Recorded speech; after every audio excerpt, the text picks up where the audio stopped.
This is very interesting to me. Trying to figure out a way to quantify a good conversation versus a bad one. Something that leads towards more more intelligence, more emotional intelligence, more like maybe some entertainment value or some kind of joy, factor that made a good conversation. I got pleasure out of this conversation, so it was worth having. And you need to have some way for an AI to quantify whether a conversation is good or bad, whether it adds to the beauty in society or detracts from it. And if you can, like it evaluates a chessboard, right? It has all these states in chess, all these board states. Then you this try is a good to state or a gamify bad it. state, yes. Right? But that's the issue. Like, I think that's an issue partially. The issue of game theory being limited, just like the theory of information is limited. Yeah. Game theory's limitation is that in real life, you can't exactly define what the rules are to begin with. You can approximate. You can make something close, but you can't actually exactly approximate it because it's not actually a game. Well, unless it's simulation, but that's another debate. But like, it's not actually a game with actual objective absolutely set rules. Because the other part of the problem is that like in human games that are like game-like things in real life for humans, we can change the rules. It's always up for debate. And that's why actually debating is a great example, because there was an AI attempting to do debating, Project Debater. I think it was based on Watson, like one of the first pretty good ones. And the problem was it lost the debate handily. But the problem was it was like a beginner debater who's very good at preparing facts, but doesn't understand anything about debating strategy, which is the game part of it. So they taught a language model, but they didn't teach it strategy or any game aspects. You could do something like that and teach it something about game theory. But then it would be like fighting against the boss in a computer game. Because like, unless it's actually human level of capacity to not only understand potential rules of the game, but to be able to game the game, like the sort of the meta level of strategy. Then like it would just might be like a difficult to defeat for many people, but they would still like the top level people would still be able to easily defeat it. It's like I think one of the AIs that defeated people very early on in Go, like even like game masters, was recently, and that was actually wasn't as reported. Recently was defeated by some like a noob researcher because they figured out its limitation, because it was sort of trained to expect particular things that good players do. Yeah. So paradoxically, you just had to not play as a good player.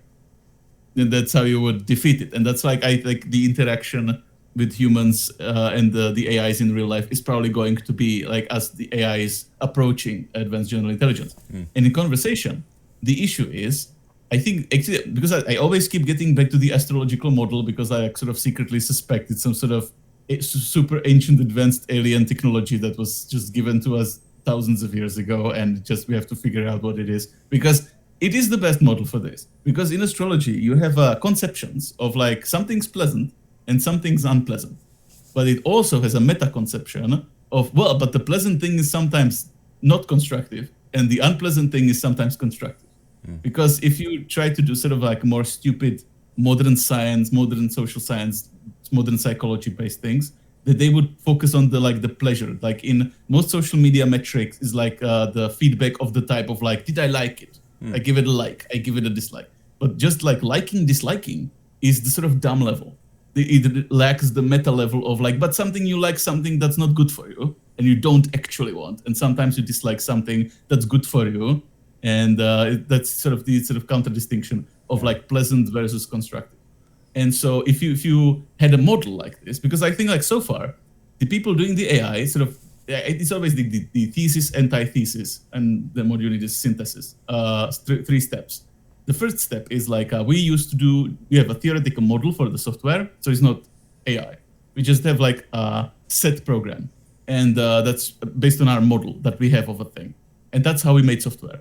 But then the response is, well, that's stupid because it's limited and rigid and whatever. So now we're going to train the AIs. We're just going to train them or whatever. We're not going to tell them what their model should be. Let the AI figure out whatever model it wants to figure out. We won't even know what it figured out. We won't be even able to inspect the model. But then it hallucinates and it does like a lot of unreal bullshit. So maybe what you need is like combine the best model that we possibly can make of understanding how it should work, and within that, train it within the framework of the best model that we have to develop some extension of that, and or to make it as efficient or effective or qualitatively good as possible. So maybe I think you need to have a good understanding of something like roughly what the ideal model should be, and for that you design a way to train it or constrain it so that it trains itself within something that makes sense, and you know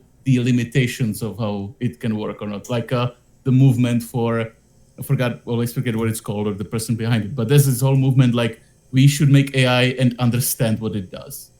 I got that stuff. I think that's the direction. Okay, so I just to try to just summarize or simplify what we said here. This is a good discussion. I think this could definitely be a good just subtopic, subreddit for just analyzing AI and how it can achieve this AGI level of understanding whether a conversation is constructive and or good, or non-constructive and or evil or bad. Right, but like in contrast to liked versus disliked. Yeah, in contrast to liked versus disliked. Dislike definitely could be one attribute, one part of whether it's constructive, i.e. good. I see constructive as good, something that progresses, right? Progression equals good. It progresses society. Sometimes that's just pleasure and joy, but other times it's learning and growth and pain, because you can't have progression without a little bit of pain. No pain, no gain. Right, so I see constructive as kind of the definition of progression / good. No, I think like gain is a good simple conceptualization. Gain. I think sort of however stupid it sounds, the no pain, no gain. I think it's exactly right, and it's as like sort of basic way to explain it as like dislike. Yeah. So basically, gain, no gain versus like dislike. I like that. So the AI needs to have a really good set of rules for determining whether something is a net gain or a net loss. You know, following all those rules of constructive, non-constructive, like, not like, pleasure, no pleasure, pleasure, pain. So it's got to rate all these things in a way just like a chess game, and almost turn the game of life into a huge, massive game theory chess game. And then once it's got those rules set, you can kind of let it loose on each other and try to figure out the best conversational tactics or the best stories or the best things that lead towards mutual gain of the AI. The AI is teaching itself, and then it can iterate a million billion times in a few seconds to try to figure out what is the best way to progress humanity, what is the best way to create gain for humanity, and